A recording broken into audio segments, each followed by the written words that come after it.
ketemu lagi. Kali ini aku akan ngulas alur cerita drama Korea Vincenzo yang episode 2. Jadi ini lanjutan dari episode 1 kemarin. Akan sedikit aku ulang. Jadi akhir di episode 1 kemarin kan Vincenzo ngelempar Pak Sokdu ke luar jendela nih ya, tapi masih ngegantung nih posisinya.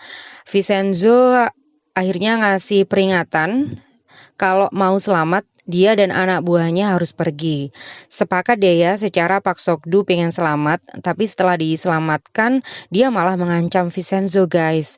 Tapi tetap kabur juga sih, soalnya Vincenzo udah ngubungin media dan polisi sebelumnya.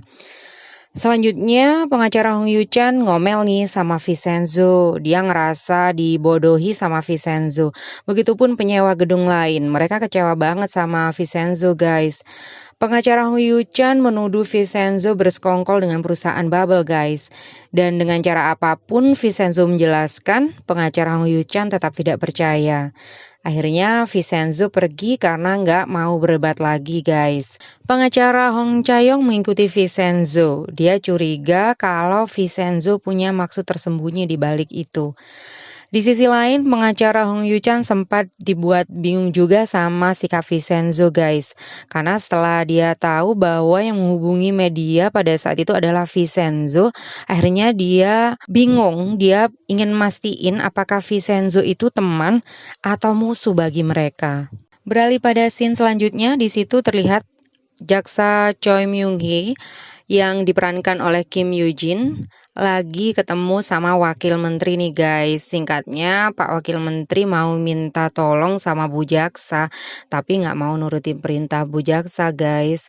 Oke, lanjut lagi. Di situ terlihat Vincenzo menjenguk Pak Cho guys, karena Pak Cho habis ditabrak truk kemarin ya.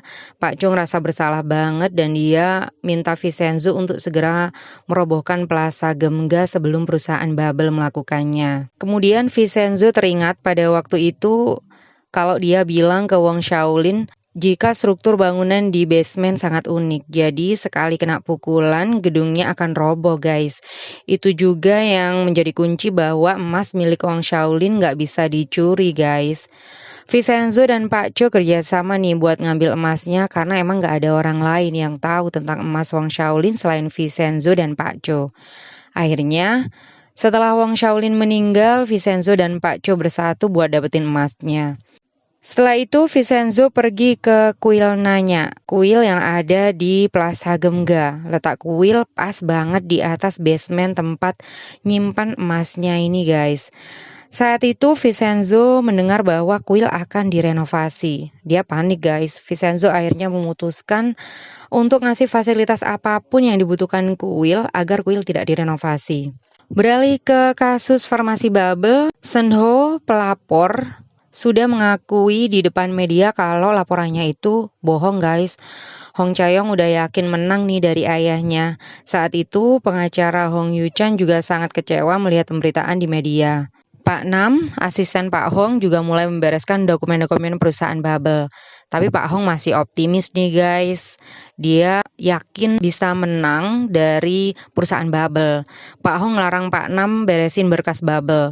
Nah, saat mereka debat soal kasus bubble, Vincenzo tiba-tiba datang. Pak Hong sebenarnya lagi sensitif juga sama Vincenzo. Vincenzo datang ke situ sebenarnya pengen tahu semua informasi tentang perusahaan bubble. Tapi Pak Hong malah lebih curiga lagi nih. Dia pikir Vincenzo akan menyerang dia balik dengan dokumen bubble itu. Tapi akhirnya Vincenzo berhasil meyakinkan Pak Hong. Vincenzo akhirnya mempelajari dokumen tuntutan untuk perusahaan farmasi bubble. Oh ya guys, ternyata kedatangan Vincenzo ke Korea terlacak oleh sistem Badan Intelijen Keamanan Internasional Korea guys. Pak An yang berada di tim penanggulangan kejahatan terorganisasi Italia bersikeras mengajukan izin untuk menyelidiki tujuan Vincenzo datang ke Korea. Tapi Direktur Tae Jong-gu menolak. Akhirnya diam-diam Pak An menjalankan misinya menggunakan uang pribadinya guys. Suasana di perusahaan farmasi bubble lagi memanas nih guys. Setelah asisten pengacara Hong Chae-yong, Jang Jung-woo yang diperankan oleh Taeyeon ngasih tahu kalau salah satu peneliti yang dikarantina menghilang. Jang Junwoo dapat kabarnya dari tim pengembangan obat farmasi Bubble juga nih guys. Ternyata kejadiannya udah 2 hari yang lalu guys. Cuma anggota timnya nggak ada yang ngasih kabar sama pengacara Hong Chae-yong. Pengacara Hong Chae-yong galau banget guys, karena kalau sampai peneliti yang kabur ini menemui ayahnya, kerja kerasnya selama ini sia-sia guys. Lalu Hong Chae-yong memutuskan datang ke kantor ayahnya. Dia mau menyelidiki apakah peneliti itu sudah datang ke ayahnya apa belum. Nyampe sana, Hong Chae-yong ketemu sama Vincenzo yang masih sibuk meriksain dokumen-dokumennya Bubble. Hong Chae-yong makin galau nih guys. Dia pikir Vincenzo memprovokasi ayahnya untuk terus menuntut farmasi Bubble. Pindah sini guys, Jaksa Choi Myung-hee bertemu dengan Pak Han, pimpinan firma hukum Musang. Pak Han berusaha membujuk Bu Choi untuk bekerja di firmanya guys.